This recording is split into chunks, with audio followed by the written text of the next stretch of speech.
Good evening, everyone. So, I'll be telling about diabetes prevention. So, diabetes has become rampant nowadays. So, there are a lot of people who come with the diabetes because they are eating a lot of carbohydrate, they are eating a lot of sweets. So, as Indian diet also, you see that they are eating laddus and pastries and ice creams and jaggery, and after every occasion there is a celebration kuch meetha ho jaye. So this is considered very bad. So as you increase the carbohydrate or sweet load on the body, the insulin also gets like tired.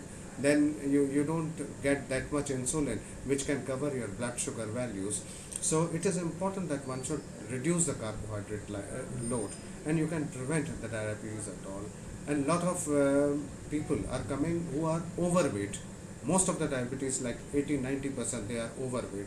So we have to reduce the weight also. If you are maintaining a normal weight, then the chances of diabetes is also decrease significantly. And also we are like more stressed out nowadays. We work a lot and we take little rest, and our lifestyles with processed foods, when one should avoid those things and also make one physically active. Then you can reduce the incidence of the diabetes. Thank you. Thank you, sir.